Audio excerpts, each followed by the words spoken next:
नमस्कार, आप देख रहे हैं मनी सेंट्रल और मैं हूं आपके साथ विशाल शर्मा। बजट 2026 को लेकर आम आदमी की नजरें जो हैं अब टिकी हुई हैं। बढ़ती हुई महंगाई, ईएमआई का दबाव और रोजगार की चिंता के बीच मिडिल क्लास जो है सरकार से सीधी राहत की उम्मीद कर रहा है। क्या इस बजट में मिडिल क्लास को इनकम टैक्स में छूट मिलेगी? सस्ती हाउसिंग का सपना जो है वो साकार होगा? इसकी करेंगे पड़ताल।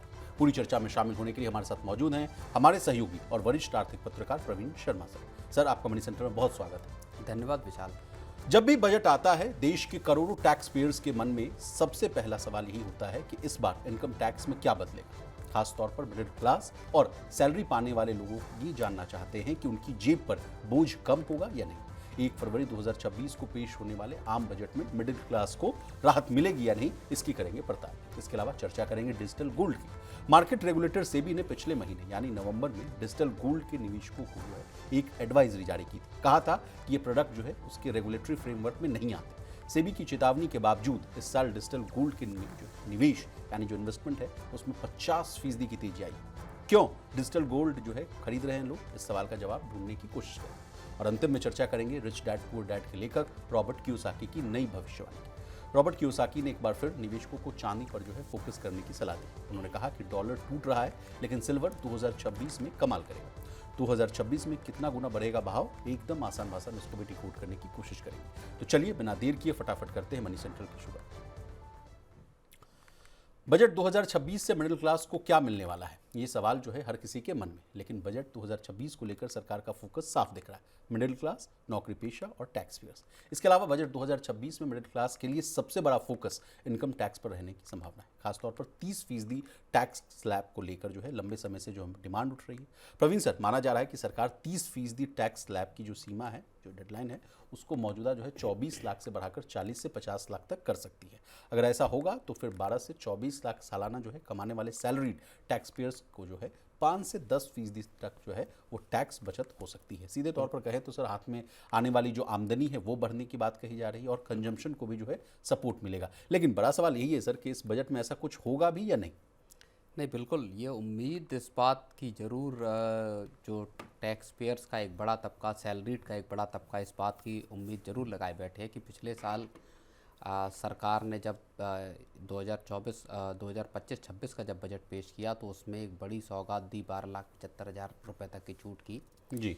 लेकिन जो हायर ब्रैकेट में लोग आते हैं 24 लाख तक पे या उसके ऊपर, जैसे ही आप कमाना शुरू करते हैं तो आप पे 30% का बड़ा ब्रैकेट, सबसे हाईएस्ट ब्रैकेट शुरू हो जाता है। और इसके साथ तमाम तरह के दूसरे जो टैक्सेस हैं जो आपकी आम ज़िंदगी में लगते हैं वो लगती हैं। तो कुल मिलाकर लोगों के पास जो बचत है दरअसल वो अभी भी उस हिसाब से नहीं हो पा रही, भले टैक्स में सरकार ने अच्छी खासी छूट दी है जी। और इसी को लेके अब एक बड़ी डिमांड, चाहे इंडस्ट्री एसोसिएशंस जितने भी हैं उनकी तरफ से या आम लोगों के दिमाग में एक इस तरह की उम्मीद है कि क्या सरकार बजट में इस बार कोई ऐसी टैक्स की बड़ी सौगात दे सकती है। उम्मीदें बढ़ इस वजह से भी गई हैं क्योंकि पिछले एक साल में अगर आप देखेंगे पूरे में तो सरकार ने रिफॉर्म्स के लेवल पे कई बड़े ऐसे सुधार किए जिनको बरसों तक, जिनकी उम्मीद किसी ने नहीं की थी। जी जी सर, आपने इंडस्ट्रीज़ की बात कर दी तो पीएचडी सीसीआई का भी कहना है कि 50 लाख तक जो है कम टैक्स रेट जो है सैलरी वालों के लिए होनी चाहिए। मिडिल क्लास को जो है राहत मिलनी चाहिए, कंजम्पशन बूस्ट होगा, इनकम टैक्स स्लैब को बदलना बहुत ज़रूरी है। डेलॉइट का भी कहना है कि टीडीएस को जो है आसान करना चाहिए, मैन्युफैक्चरिंग इंसेंटिव और इनकम टैक्स स्लैब को चेंज करना चाहिए और इनकम टैक्स न्यू रिजीम जो है उसको और जो है बेहतर ल्यूक्रेटिव बनाने की कोशिश की जानी चाहिए। ईवाई का भी कहना है कि बजट से पहले कई उम्मीदें हैं। Capital gains tax, income tax slab में बदलाव होना चाहिए और पुरानी टैक्स रिजीम को बंद कर देना चाहिए। तो तमाम जो मैंने अभी जो नैरेटिव पढ़ा सर, इनसे आप सहमत हैं या नहीं है? हालांकि हम लोगों ने कई बार जो है पीएचडी सीसीआई वाले जो डिमांड है उसको डिकोड करने की कोशिश की थी। आप बोले थे कि वो फीजिबल नहीं है विशाल। इकोनॉमिक फ्रंट पर भी देखिए और राजकोषीय अगर घाटे अगर सरकार की भी अगर देखा जाए तो उस फ्रंट पे वो मुमकिन है नहीं। लेकिन what about Deloitte and EY?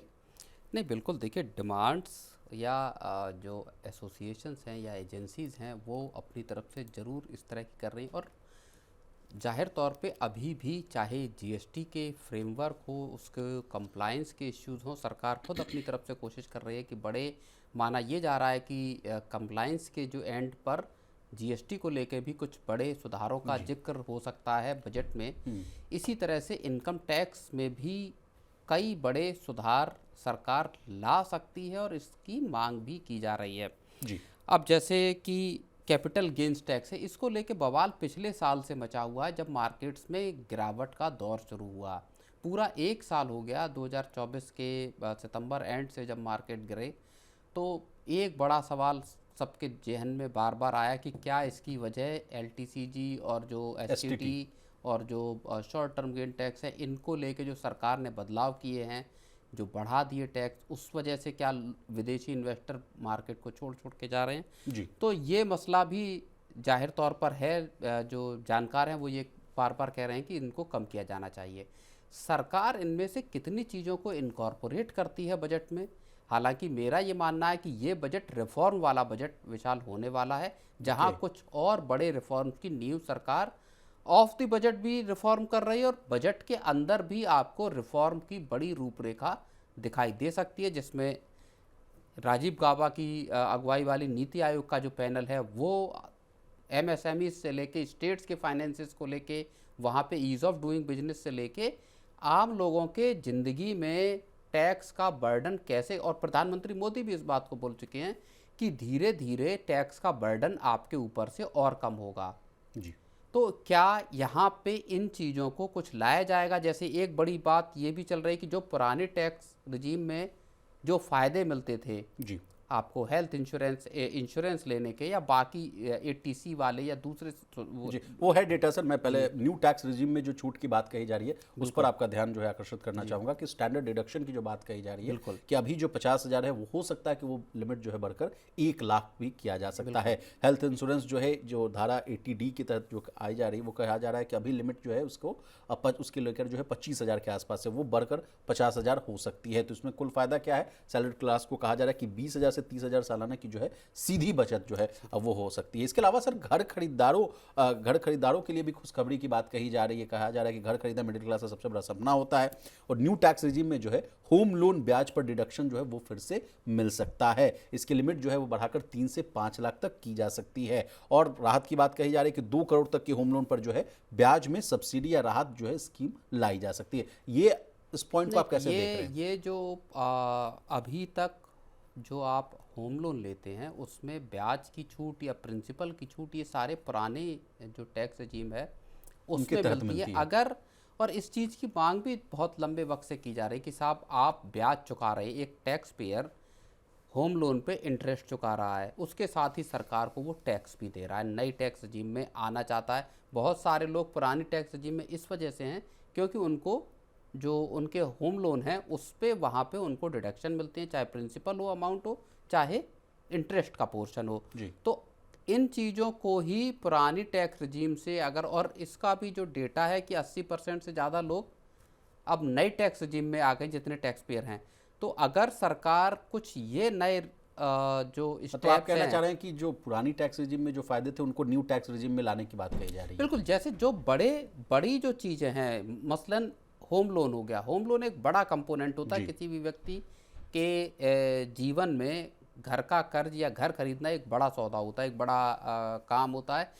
वहाँ पे लोगों के, मान लीजिए सरकार के दिमाग में एक चीज़ जो थी पहले से, बहुत सारे बिल्स और बहुत सारी चीज़ें जो लगाई जाती हैं उनमें इधर उधर ट्रिक होती हैं, लेकिन होम लोन वाली जहाँ तक चीज़ें हैं वो बिल्कुल ट्रांसपेरेंट चीज़ है, लोगों की जेब से पैसा जा रहा। तो वहाँ सरकार को इसको अगर नई रिजीम में लेके आती तो बहुत ज़्यादा कोई इसमें इश्यू भी नहीं, बहुत ज़्यादा आपका पेपर वर्क भी नहीं पड़ने वाला। चलिए सर, रोजगार और स्किलिंग पर भी फोकस देने की बात कही जा रही है इस बजट में। सरकार नौकरी और हुनर बढ़ाने पर भी जो है बड़ा दाव लगा सकती है, ऐसा कहा जा रहा है। संभावित जो कुछ कदम है वो मैं आपसे डिस्कस करना चाहूँगा। फुटवेयर और टेक्सटाइल जैसे सेक्टर्स के लिए जो है नई प्रोडक्शन स्कीम जो है वो कहा जा रहा है कि 20 से 25 लाख नई नौकरियों का लक्ष्य रखा जा रहा है। Digital classroom, skill training programme और MSME को सस्ता लोन देने की भी जो है वो बात कही जा रही है सर। तो इस बार जो है बजट 2026 जो है फुल फोकस में रहने वाला है सर। हालांकि जैसा कि आप कह भी रहे हैं कि पूरे रिफॉर्म्स की जो गाड़ी है वो तो विदिन ईयर भी हम लोगों ने देखने को मिला ही है, लेकिन इस बार क्या कुछ खास होने वाला है? आपके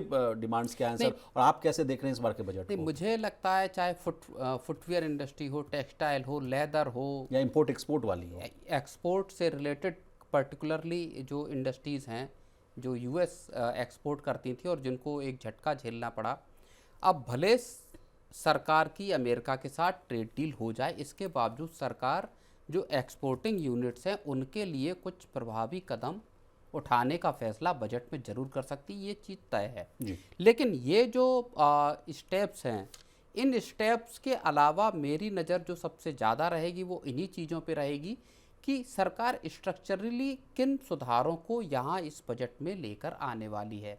ऐसे कौन से वो सुधार होंगे जो लंबे वक्त के लिए भारत की जो पूरी की पूरी व्यवस्था है उसमें चर्निंग या उसमें इस तरह के बदलाव लेकर आएंगे, जिससे कि जो 2047 का जो लक्ष्य है, जो टारगेट है सरकार का, उसको डेवलप्ड अचीव इकोनॉमी, किया जा सके। नंबर 1।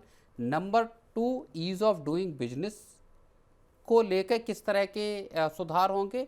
और नंबर 3, ईज ऑफ लिविंग, जो है लोगों की ज़िंदगी किस तरह से आसान होगी, खर्चे किस तरह से कम होंगे। पिछले कुछ साल बहुत ऊंची महंगाई में लोगों ने काटे हैं। जी।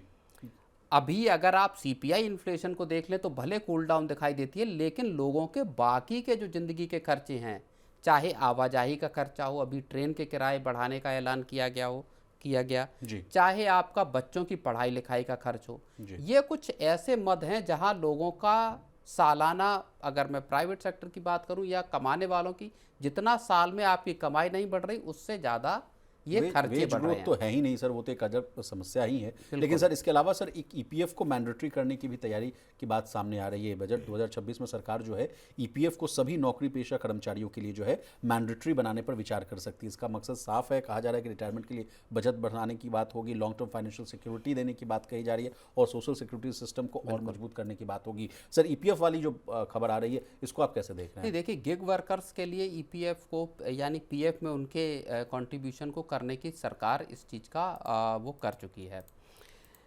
अगर हर तरह के कर्मचारी के लिए सरकार इसको लेकर आती है तो ये पूरी की पूरी जो इकोनॉमी के फॉर्मलाइजेशन की बात है या जो जॉब्स के फॉर्मलाइजेशन की बात है, उसकी दिशा में ये एक बड़ा कदम होगा, जहां हर वर्कर, और सरकार नए लेबर कोड भी लेकर आई है जिसमें इन सब तमाम चीज़ों का जिक्र है। जी। तो एक फॉर्मल इकोनॉमी, फॉर्मल वर्कफोर्स लेकर आने का, चाहे दिहाड़ी मजदूर भी अगर है, अगर आप उसको फॉर्मल वर्कफोर्स में शामिल करते हैं तो सरकार की जो यूनिवर्सल पेंशन स्कीम लेकर आने का जो बात थी, जिसको हम लोग कई बार डिस्कस किया कि सरकार क्या एक अम्ब्रेला पेंशन स्कीम लेकर आएगी, मुझे लगता है शायद उस सब की ज़रूरत फिर उस लिहाज से न पड़े। अगर पीएफ का ही पैसा कटता है हर व्यक्ति का, तो वहाँ से फिर सरकार का जो एक बर्डन है पेंशन पर देने का, या सभी को सोशल सिक्योरिटी नेट में लाने का, बिल्कुल वो थोड़ा कम हो जाएगा। वो बहुत उसमें आसानी हो जाएगी। चलिए सर आगे बढ़ते हैं।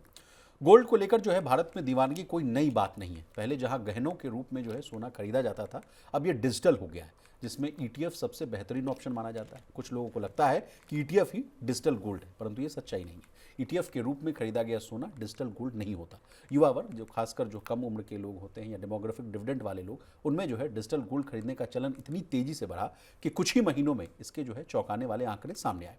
हालांकि हाल ही में सेबी ने लोगों को चेतावनी दी कि इस पर कोई रेगुलेशन नहीं है और बाद में लोगों को दिक्कत हो सकती है। इस चेतावनी के बाद भी लोगों ने इस पर थोड़ा ब्रेक जरूर लगाया, लेकिन अब भी बहुत से लोग जो है उसी डिजिटल गोल्ड कंपनियों के जरिए जो है निवेश कर रहे हैं। वर्ल्ड गोल्ड काउंसिल यानी WGC के अनुसार इस साल जो है जनवरी से नवंबर के बीच भारतीय इन्वेस्टर्स ने, यानी भारतीय निवेशकों ने करीब 12 टन डिजिटल गोल्ड खरीदा है, जो कि एक चिंताजनक बात है। Over to you Praveen sir. SEBI कह रहा है कि मतलब आप रुक जाइए, संभल जाइए, और लोग जो हैं धड़ाधड़ खरीदते जा रहे हैं।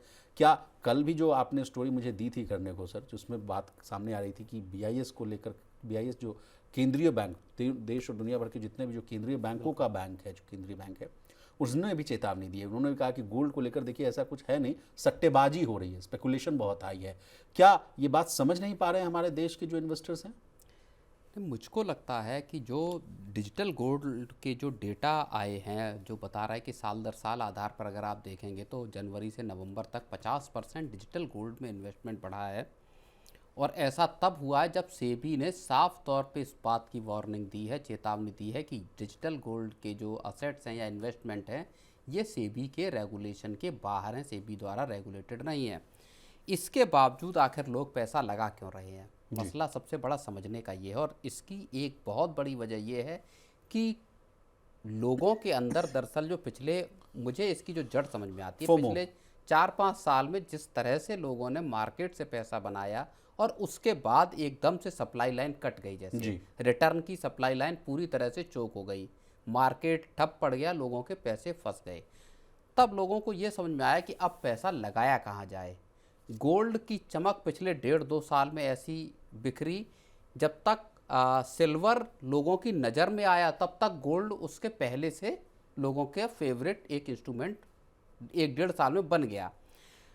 उसमें लोगों को फिर 2 तरीके दिखाई दिए कि या तो ETF से लगाओ या फिजिकल गोल्ड या फिर आप डिजिटल गोल्ड। तो वो जो डिजिटल गोल्ड में पैसा लगाने का, कम दाम पे पैसा लगाने का जो मौका मिला, लोगों ने उसको गंवाया नहीं। और मुझे लगता है ज़्यादातर लोगों को सेबी की वार्निंग का शायद पता भी नहीं चला होगा कि सेबी ने ऐसी कोई वार्निंग दे रखी कि जिन इंस्ट्रूमेंट्स में आप पैसा लगा रहे हैं वो रेगुलेटेड ही नहीं है। सर एक और फैक्टर जो मुझे समझ में आ रहा है कि एक बात आ रही है कि मोबाइल ऐप के जरिए जो इन्वेस्ट करने वाली जो बात है, जैसे मान लीजिए पेटीएम हो गया, फ़ोन पे हो गया, ग्रो के जरिए आप जो है मात्र 100 रुपये या 500 रुपये लगाकर आप जो है डिजिटल गोल्ड खरीद लेते हैं, ये भी एक बड़ा फैक्टर होगा जिसमें लोगों को लग रहा है बढ़ चढ़ कर खरीद लेते हैं। ये फैक्टर तो बहुत बड़ा फैक्टर है, जहाँ पे लोगों को ईज ऑफ इन्वेस्टिंग का जो मौका मिल रहा है कि, लेकिन वो मौका ETF के साथ भी है। और खैर हमने ETF के भी फ्लोज, अगर आप पिछले 5-6-7 महीने को देखेंगे, ETF के फ्लोज भी बहुत रोबस्ट रहे हैं। बेतहासा अब ETF को भी देख लीजिए, वहाँ पे भी 100-150 रुपए में आप यूनिट खरीद सकते हैं। नहीं, अब सिल्वर ETF की भी मैं बात कर रहा था सर, मनी सेंटर में हम लोगों ने डिस्कस किया था इस बात को लेकर। वहाँ देखिए किस तरह की क्राइसिस आ गई। अगर रियल NAV वर्सेस जो अभी करंट प्राइसेस है उसमें बहुत बड़ा अंतर आने लगा था। उसके पीछे तर्क दिया गया कि सप्लाई ही नहीं है उतनी, भाई हम आपको कहाँ से पूर्ति कर देंगे। लेकिन ETF में और डिजिटल गोल्ड में फ़र्क ये है कि ये ETF जो है वो, पहली बात ये कि वो एक्सचेंज पे ट्रेड होते हैं शेयरों की तरह से, एक आपको खासियत उसमें ये मिलती है। दूसरी बड़ी बात, पूरी तरह से सेबी के रेगुलेशन के दायरे में आते हैं। तीसरी चीज़, आपके पास अंडरलाइंग असेट है, इस बात का पक्का पुख्ता प्रमाण है ETF। तो ETF में भी अगर आप पैसों की आवक को देखें तो इसी जब नवंबर डेटा आया था, हाँ बिल्कुल, नवंबर के जो डेटा आए थे उसमें लगभग 7,500 करोड़ रुपए का डेटा अभी भी गोल्ड ETF में आया है नवंबर में। अक्टूबर में ये डेटा और ज़्यादा था, आंकड़ा और बड़ा था जी। तो लोग पैसा लगा रहे हैं। लेकिन डिजिटल गोल्ड में रिस्क होने के बावजूद एक बड़े तबके को रिस्क का पता चला और इसी वजह से थोड़ा स्लो डाउन दिखाई दे रहा है, टेपर होता हुआ दिखाई दिया इन्वेस्टमेंट।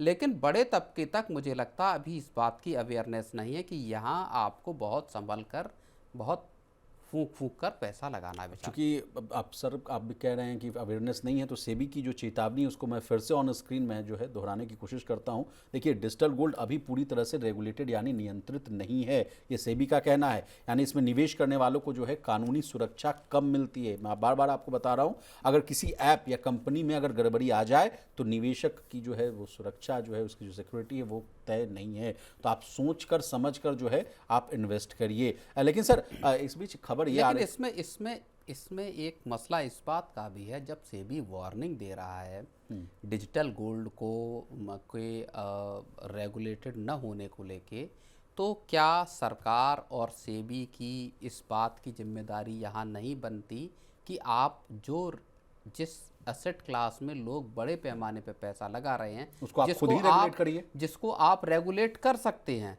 उसको रेगुलेट आखिर किया क्यों नहीं जा रहा। RBI के दायरे में बहुत सारे जो पेमेंट बैंक हैं जो इस तरह की सर्विस दे रहे हैं वो आते हैं, वहाँ पे इन असेट्स को, इन इंस्ट्रूमेंट्स को रेगुलेट किया जा सकता है। सेबी इनके लिए नियम कायदे, सेबी और सरकार किसी एक बड़े स्कीम पे जा कर रही है क्या? सेबी NBFCs के लिए नियम लाती है, सेबी माफ़ कीजिएगा RBI NBFCs के लिए नियम लाता है, RBI आपके बैंकों के लिए, स्मॉल फाइनेंस बैंकों के लिए, MFIs के लिए लाता है। MFIs ने जब गड़बड़ियाँ की पिछले कुछ वक्त में तो RBI ने इतनी सख्ती की कि ऑपरेट करना मुश्किल हो गया। सेबी भी इसी तरह के ताकत वाला एक ऑर्गेनाइजेशन है, एक रेगुलेटर है जी। अगर आपको पता है कि यहाँ बड़े पैमाने पे इनफ्लो आ रहे हैं, आपको रेगुलेट करना चाहिए, तो आखिर इनके लिए कोई फ्रेमवर्क क्यों नहीं आता? मेरा सवाल इस बात को लेकर मैं भी यही कह रहा हूँ सर कि क्या किसी बड़े घटना के इंतजार की जा रही है क्या, कि जब कुछ ऐसा लगे कि हाँ बैंकिंग फ्रॉड जैसा हम लोग मामला देखते हैं, या किस तरह का हो? कोई ऐप जो दे रहा है डिजिटल गोल्ड की फैसिलिटी, कल को वो अपना ऐप बंद कर दे, रिडेम्पशन बंद कर दे। हमने क्रिप्टो में ऐसे होते हुए देखी घटनाएं। जहाँ पे क्रिप्टो करेंसी की ट्रेडिंग की सर्विसेज देने वाले एक्सचेंजों ने हाथ खड़े कर दिए भाई। उन्होंने आपका जो अकाउंट है प्लेटफॉर्म पे, उसमें आपका पैसा दिख रहा है कि साहब मेरे 1 लाख रुपए हैं, लेकिन आप उसको विड्रॉ नहीं कर सकते। एक्सचेंज कह देता कि अभी अनफोर्सिन रीजन्स की वजह से हम आपको आपका पैसा विड्रॉ करने की परमिशन नहीं दे सकते। अब आपका पैसा है, आपको दिख रहा है कि पैसा है, बढ़ रहा है, 200% चढ़ गया, अगले दिन 300% हो गया, लेकिन आप उसमें से एक चवन्नी निकाल नहीं सकते। तो इन सब चीज़ों को देखते हुए आरबीआई क्रिप्टो पे लगातार आरबीआई का इंटरवेंशन रुख यही रहा कि हम इसको परमिशन देने के पक्ष में नहीं है भारत में ट्रेडिंग को। जी। लेकिन सरकार ने उस पर प्रॉफिट का टैक्स लगा दिया। 30% का। तो सरकार ने कहा कि घाटा हो आप जानो, प्रॉफिट हो रहा तो 30% आप हमको दे दीजिए। लेकिन सर डिजिटल गोल्ड बेचने वाली जो कंपनियां हैं उनको लेकर एक खबर आ रही है कि वो अब खुद के नियम यानी सेल्फ रेगुलेशन बनाने की तैयारी कर रही हैं।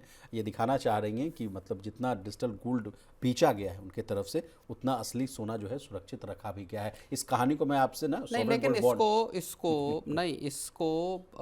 आप इस तरह समझिए कि आप चाहते तो हैं कि ठीक है हम अपना एसोसिएशन बनाएंगे डिजिटल गोल्ड जो देने वाले लोग हैं उनका, और उसको सेल्फ रेगुलेशन में लेके आएंगे, लेकिन ये इस तरह से नहीं होना चाहिए। ये होना इस तरह से चाहिए कि म्यूचुअल फंड और एसआईपीज को लेके जिस तरह एमफी एक पूरी संस्था है, फिर उसके कैपिटल मार्केट के लिए सेबी है, फिर उसके जरिए म्यूचुअल फंड्स को आपका सेबी रेगुलेट करता है। एक भी नियम, एक भी कायदा, चाहे एक्सपेंस रेशियो हो, चाहे किसको कितना कमीशन मिलना है, ये सारी चीज़ें सेबी तय करता है वहाँ पे। जी जी। तो ऐसा अगर सेबी के दायरे में फिर आपका एसोसिएशन बने, फिर आप उसको कामकाज करें, ज़्यादा बेहतर चीज़ है। जी। लेकिन सर एक लास्ट सवाल जो कंज्यूमर के सेंट्रिक को है, लेकिन सेबी की चेतावनी के बाद जो निवेशक जिन्होंने ये जो डिजिटल गोल्ड खरीद लिया है उनको क्या करने की सलाह होगी? क्या उनके बीच में अगर जो घबराहट आने लगे इन सब खबरों के बाद, तो उनको क्या सलाह होगी सर? वो विड्रॉ कर लें या क्या करें?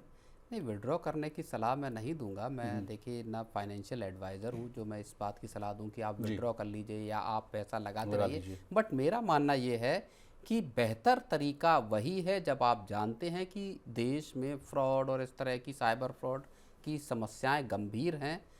बेहतर तरीका, एक एक वाइज डिसीजन यही है कि आप सेबी रेगुलेटेड एंटिटीज़ के जरिए पैसा लगाएं, उनमें ही पैसा लगाएं। वो ज़्यादा सेफ सुरक्षित तरीका है। बात की टेंशन, रात की नींद क्यों हराम करनी। लेकिन कुछ ऑप्शंस मेरे पास भी हैं, रिपोर्ट में देख कर पढ़ रहा हूँ कि डिजिटल गोल्ड की जगह कहाँ निवेश किया जा सकता है। तो कुछ ऑप्शन है, एक तो आप फिजिकल गोल्ड खरीद लीजिए, बिस्किट या सिक्के चुन लीजिए, ज्वेलरी से हालांकि बचिए क्योंकि उसमें आपका जो है नहीं, लेकिन फिजिकल गोल्ड के साथ समस्या ये है कि उसको आखिर आप स्टोर कहाँ करेंगे। एग्जैक्टली, वो उसको भी है। लेकिन सर अगर इन ऑप्शन से अच्छा कि मान लीजिए इसमें तो भारी पैसा आपका जो है खत्म होने का संभावना है ना, लेकिन एक फिजिकल गोल्ड ईटीएफ दूसरा ऑप्शन है, जैसे शेयर बाजार जैसे, इसमें आप आसानी से आप ट्रेड कर सकते हैं। फिर गोल्ड म्यूचुअल फंड भी होता है, एसआईपी या लमसम के तरीके से आप इसमें निवेश कर सकते हो। ये कुछ ऑप्शन है जो हम लोगों ने फाइनेंशियल एक्सपर्ट्स के रिपोर्ट के आधार पर मैंने आपको बताने की कोशिश की है। चलिए सर आगे बढ़ते हैं। लूजर मत बनो, चांदी खरीदो, ये सलाह उस व्यक्ति की है जिसने दुनिया को रिच डैड पुअर डैड जैसी किताब के जरिए जो है पैसे की असली समझ सिखाई। रॉबर्ट कियोसाकी एक बार फिर अपने बेबाक अंदाज से सुर्खियों में हैं। इस बार उन्होंने किसी शेयर या बिटकॉइन की नहीं बल्कि चांदी की वकालत की। कियोसाकी ने सोशल मीडिया पर अपनी एक नई पोस्ट में इन्वेस्टर्स को चौंकाते हुए कहा कि अगले साल यानी 2026 तक अंतर्राष्ट्रीय बाजार में चांदी की कीमतें $200 प्रति औंस तक जा सकती है।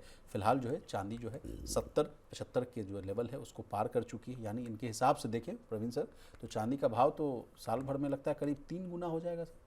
नहीं, हम लोगों ने जब पिछला मनी सेंट्रल में चर्चा की थी और सिल्वर की, जब हम एड यार्डनी और रॉबर्ट कियोसाकी को लेके ही बात कर रहे थे, उस दिन $69 पर आउंस के लेवल पे चांदी थी। आज 75 है और आज 75 पहुंच गई। 2-3 दिन में ही आप समझिए कि $5-6 का जो है, $6 का पहली बार ऐसा हो रहा है जब चांदी जो है वो $75 पर आउंस के लेवल को।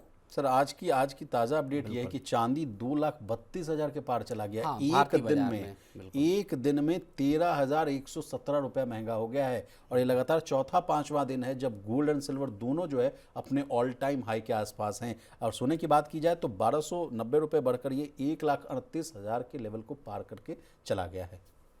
बिल्कुल। तो वो और इन्हीं चीज़ों को लेके जब हम कुछ महीनों पहले लगातार जब गोल्ड सिल्वर पे लगातार हम लोग चर्चा करते हैं, तब जब इस तरह की बातें आती थी कि सिल्वर में प्राइसेस इतने शूट अप हो रहे हैं, आगे हो सकते हैं, या अलग अलग जो भविष्यवाणी करने वाले या जानकार लोग हैं वो बताते थे कि सिल्वर यहाँ तक जा सकता है, तब इस बात का यकीन होता नहीं था कि चांदी या सोना इस लेवल पे जाएगा। आप याद करो पिछले साल हम लोग लाख रुपए सोना पहुंचेगा नहीं, इस पे कई बार डिस्कशन किया, और अब 138 140 के आसपास गोल्ड भारतीय बाजार में पहुंच गया है।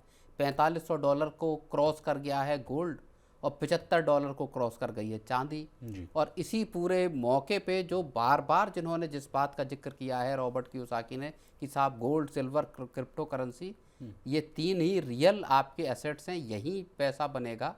और अब वो ये बात कह रहे हैं कि $200 के पार चांदी चली जाएगी, और विद इन ईयर सर, मतलब 3 गुना हो जाएगा अगले साल ही। बिल्कुल। तो ये एक बड़ी चौंकाने वाली बात है। और इसी साल अगर आप देखेंगे तो 150% के आसपास रिटर्न जी, सिल्वर ने मेरे दिया पास वो है। भी डेटा है सर, मेरे पास वो भी डेटा है कि अगर इस साल तक अगर हम लोग देखें कि कितना इस साल सोना जो है सर 61,752 रुपये, और चांदी जो है 1,46,083 रुपये महंगी हुई है। परसेंटेज वाइज देखिए तो गोल्ड का मुझे लगता है कि 70 से 80% के हिसाब से जो है रिटर्न दिया है, और चांदी तो मुझे लगता है कि 150% से अधिक चांदी ने 150% रिटर्न दिया। और 1979 के बाद सबसे ज़्यादा रिटर्न चांदी में, ये सबसे ज़्यादा रिटर्न वाला साल रहा है। तो चांदी को लेके एक जैसा बूम दिखाई दिया है वो मुझे लगता है कि शायद ही किसी एसेट क्लास में आसपास के वर्षों में दिखाई दिया होगा। सर मेरे पास एक और रोचक जानकारी है, डेटा है 2004 की अगर बात की जाए तो सिल्वर उस समय मात्र 10,000 रुपये हुआ करता था। 2008 में ये 20,000 का हुआ, 11 में ये 30, 40 और 50,000 हुआ उसी साल, और 2020 में ये 60,000, 23 में 70,000, 24 में 80,000 और 90,000 का भी लेवल टच किया, और 2025 देखिए 1 लाख और प्लस 2 लाख, ये दोनों लेवल जो है इसी साल टच होते हुए दिख रहे हैं। और जिस हिसाब से अगर कियोसाकी साहब की अगर बात अगर सच हो गई तो अगले साल तो ये 3 गुना हो जाएगा, यानी 2 लाख वाला जो भाव है वो मतलब 6 लाख 7 लाख के आसपास चला जाएगा सर चांदी। तो मतलब अभी इसमें निवेश कर दिया जाए सर कियोसाकी साहब के हिसाब से? नहीं, निवेश करना तो जी बहुत सारे फैक्टर्स को आप देखकर लोगों लेकिन को सर करना निवेश चाहिए, करने की बात आप नहीं मना क्योंकि बहुत सारे लोग बहुत सारे जो जानकार हैं वो ये कहते हैं कि ठीक है, बहुत सारे लोग ये कह रहे हैं कि ये कहीं ट्रैप होने का संकेत तो नहीं, यहाँ क्या कोई खतरा है। बहुत सारे लोग ये कहते हैं जो जानकार हैं कि साहब कोई भी परिस्थिति हो, आपका जो टोटल पोर्टफोलियो उसमें 10-11% से ज़्यादा गोल्ड और सिल्वर नहीं होना चाहिए, इतना डाइवर्सिफिकेशन होना चाहिए पोर्टफोलियो में। उसके बाद आपके बाकी एसेट्स होने चाहिए। जी जी, चलिए सर, तो अब अलग अलग जो देशों में क्या क्या रेट्स हैं ये भी मैं आपको बता देता हूं। तो सब जगह लगभग मोटा मोटी वही है सर, 1,35,000 के आसपास सोना है, और 1-2 लाख के आसपास जो है चांदी जो है ट्रेड होती हुई दिख रही है। बिल्कुल। गोल्ड को लेके भी जो उस दिन भी हम लोग बात कर रहे थे कि अभी $4,500 के आसपास गोल्ड है, और इसको $10,000 पे पहुंचने की भविष्यवाणी एडियार्डनी ने की है। जी, तो सोचिए सोना पहुंचेगा $10,000 से इसको जोड़ने की कोशिश की थी। सोना पहुंचेगा $10,000 और चांदी पहुंचेगी $200 प्रति किलोग्राम। तो ये एक बेहद रोचक दुनिया है जिसमें इस वक्त हम जी रहे हैं।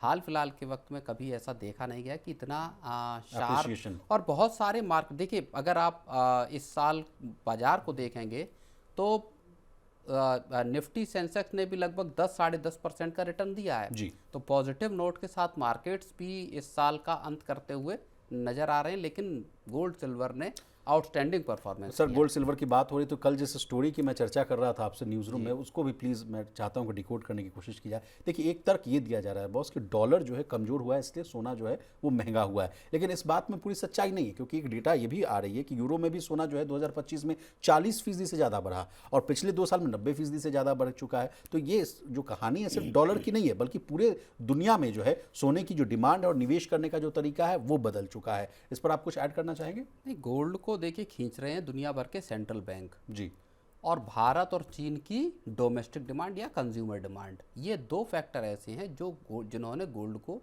और तीसरी चीज़ आप ग्लोबल अनसर्टेनिटी मान लीजिए, ग्लोबल लेवल पे जिस तरह की लड़ाई झगड़े और बाकी ट्रेड के इश्यूज हैं वो चले हैं, वहाँ से सोना लगातार पिकअप किया है और चांदी अपने इंडस्ट्रियल डिमांड की वजह से जी, बेचा रहे लेकिन सर एक चेतावनी है बीआईएस की। बीआईएस यानी बैंक फॉर इंटरनेशनल सेटलमेंट्स, यानी जिसको मैं कह रहा था कि केंद्रीय बैंकों का भी बैंक माना जाता है। वो कह रहे हैं कि इतनी तेज कीमत बढ़ोतरी ये सिर्फ और सिर्फ ये दिखा रही है कि लोग जो है सोने में जरूरत से ज़्यादा जो है सट्टा कर रहे हैं, यानी स्पेकुलेशन कर रहे हैं। और जब सट्टा बढ़ता है तो कीमतें अचानक गिर भी सकती हैं, जिससे पूरा जो है वित्तीय बाजार, जो फाइनेंशियल बाजार है, उसमें जो है वो झटका लगने की बात कही जा रही है। तो एक चेतावनी भी है बीआईएस की। इसको आप कैसे देख रहे हैं सर?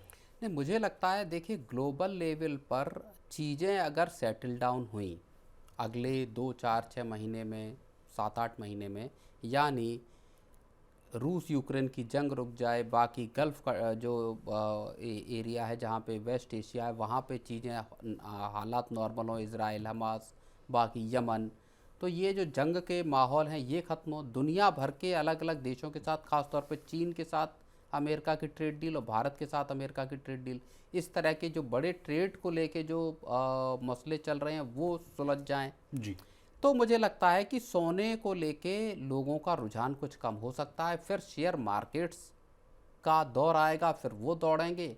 हो सकता है गोल्ड और सिल्वर में कुछ नरमी भी आती हुई दिखाई दे। सर इस साल को खत्म होने में मात्र अब 4 दिन बचे हुए हैं। एक सवाल अंतिम मैं आपसे पूछ लेना चाहता हूँ कि इंडिया यूएस ट्रेड डील को लेकर कहा जा रहा था कि इस साल के अंत तक जो है कुछ डील होती हुई नजर आ रही है, फाइनल हो जाएगा, लेकिन अभी तक नहीं हुआ। सर क्या इन बाकी के जो 4 दिन बच रहे हैं इसमें हो जाएगा या फिर अब अगले साल की ओर नहीं, अब मुझे लगता है अगले साल ही होगा। और जो सीए हैं नागेश्वरन साहब, उन्होंने ये कहा है कि अगर मार्च तक ट्रेड डील नहीं होती है तो बहुत आश्चर्य की बात होगी। तो इसका मतलब यह है कि अगले साल मार्च तक का आप मानकर चलिए कि कभी भी फिर ट्रेड डील हो सकती है। चलिए सर आगे बढ़ते हैं।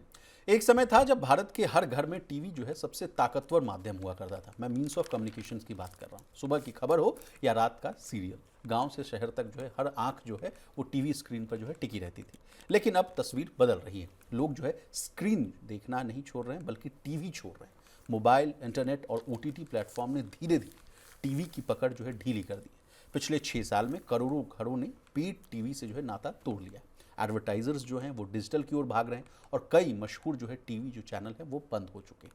प्रवीण सर, सवाल यही है कि क्या टीवी का दौर सच में खत्म हो रहा है या फिर टीवी जो है खुद को एक नए रूप में जो है बदल रहा है या इवॉल्व करने की कोशिश कर रही है? ये बदलती हुई जो तौर तरीका है, एंटरटेनमेंट का बदलता हुआ स्वरूप है, उसको भी दिखा रहा है। डिजिटल जो भारत में एक क्रांति आई है ये उसका भी एक उसको भी रिफ्लेक्ट करता और है। ये किस रिपोर्ट के आधार पर ये बातें कही जा रही हैं सर? बिल्कुल, ये कांतार की एक रिपोर्ट आई है, उसके मुताबिक कहा गया है कि पिछले 6 साल में भारत में टीवी करीब देखने वालों की, जो लीनियर टीवी देखते हैं, उनका तादाद, मतलब भारतीय परिवारों की संख्या 4 करोड़ कम हुई है।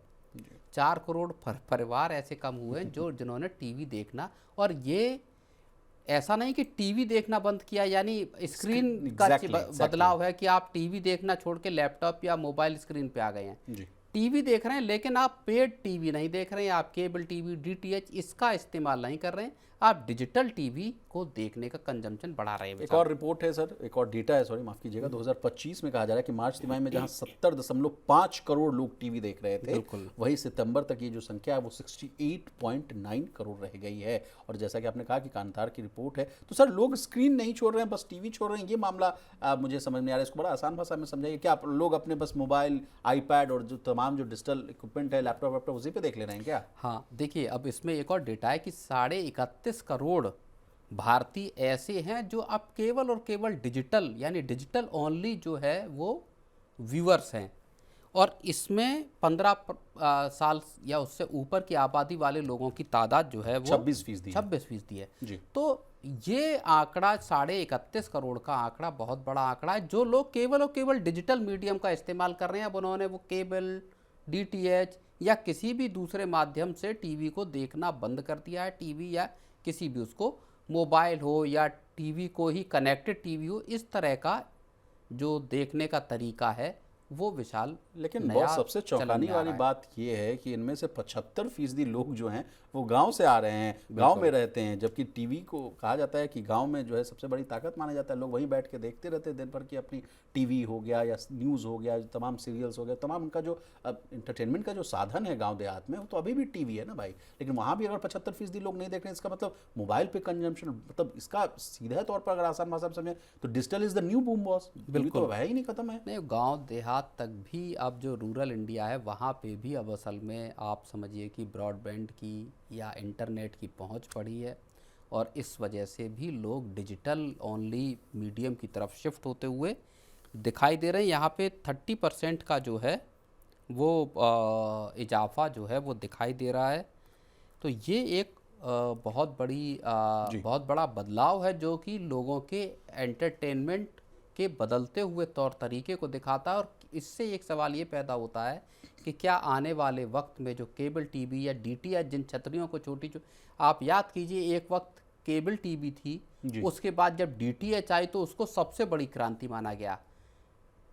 तब बड़ी बड़ी रिपोर्ट्स आती हैं कि एक छोटा सा एंटीना, एक छोटी सी जो वो छतरी है वो आपके घर के किसी भी कोने पे लग जाएगी और उसके जरिए आप जो है वो टीवी घर पे देखेंगे, जो और अच्छी चाहे क्वालिटी में देखेंगे, अच्छी क्वालिटी में एचडी में देखेंगे, जो चाहे चैनल आप देख सकते हैं। आपको बस उसका एक सेट टॉप बॉक्स लगाना है, सब्सक्राइब कीजिए, वहाँ पे पैकेज खरीदिए और बरसों तक एंटरटेनमेंट का देश का ये एक सबसे पॉपुलर तरीका रहा। अब देखिए ना सर, क्रिसल की, माफ़ कीजिएगा, क्रिसल की एक रिपोर्ट है कि 2019 में डीटीएच के जो कस्टमर्स थे वो 7.2 करोड़ थे, 2024 में घटकर 6.19 करोड़ हो गए, 25 में और 9% की गिरावट आई और 26 तक ये संख्या जो है 5.1 करोड़ से भी नीचे जा सकती है। तो इसके अलावा भी एक और पॉइंट आ रहा है सर कि तो ये बेसिकली धीरे धीरे डिजिटल टीवी, D2H या केबल टीवी के धीरे धीरे खत्म होते हुए दौर की गवाही देते हैं, जहाँ पे कि डिजिटल तरीके से ही लोग टीवी देखना। एक और डेटा है सर, रोचक डेटा है, 2-4 डेटा और मैं पढ़ देता हूँ कि अमीर और मिडिल क्लास लोग जो हैं वो ओटीटी और स्ट्रीमिंग प्लेटफॉर्म्स पर जा रहे हैं, और कम बजट वाले लोग जो है डीटी फ्री डिश वाला जो है, डायरेक्ट टू होम जो फ्री डिश वाला है, वो लोग देख रहे हैं। पेड टीवी की जो कमाई है जो वो लगातार घट रही है, और इससे दिक्कत क्या हो रहा है, अब आते हैं एडवर्टीजमेंट वाली बात पर। विज्ञापन जो है, जो एड्स हैं वो भी टीवी से भाग रहे हैं। टीवी विज्ञापन की जो कमाई है वो 6% घटी है। सब्सक्रिप्शन से जो कमाई है, लगातार 2 साल से टीवी का एड रेवेन्यू घट रहा है, और ऐसा तब है जबकि एड रेवेन्यू का मार्केट लगातार बढ़ रहा है। इसका मतलब यह है कि जो टीवी को जो ऐड जा रहा था वो ऐड दरअसल अब, या जो लीनियर टीवी जिसकी बात की जा रही है, वहाँ से ऐड रेवेन्यू घट रहा है। और रेवेन्यू आ कहाँ रहा है?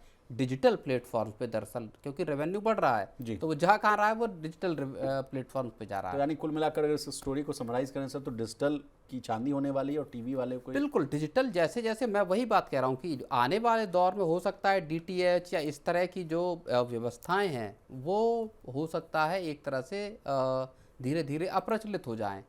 किसी के घर पे शायद ही कहीं छतरी अतरी लगी दिखाई दे तो आप उसको देख के चौंके। बताइए, जैसे जब डीटीएच आना शुरू हुआ तो जो एंटीना थे वो दिखाई देना धीरे धीरे बंद हो गए, छतों पे लंबे डंडे पे लगे हुए थे। मैं उस दौर से आता हूं कि मैं तो आपको एक और कहानी बताता हूं। हर संडे को एक शक्तिमान बहुत अच्छा सीरियल आता था, रामायण आती थी, महाभारत आती थी। हम लोग के परिवार वाले लोग नीचे बैठ के देखते रहते थे, हम छोटे छोटे बच्चे हुआ करते थे। अगर वो आता नहीं था तो फट से बोला जाता कि छत पे जाइए, उसको थोड़ा ठीक करिए। उसमें बूस्टर भी लगाया जाता था और वो पहले थे कि बूस्टर लगा है ताकि वो सिग्नल को बूस्ट करते, पता नहीं वो कितना काम करता था जी, लेकिन वो गायब हुए।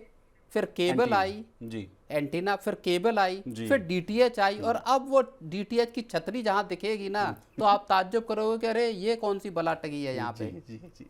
तो चलिए आज के मनी सेंटर में बस इतना ही। प्रवीण सर, आपने बहुत ही रोचक और बहुत तमाम जानकारियां दे दी, आपका बहुत शुक्रिया। तो इसी तरह देश, दुनिया और बिजनेस जगत से जुड़ी तमाम ताज़ा तरीन खबरों के लिए बने रहिए हमारे साथ और देखते रहिए मनी 9।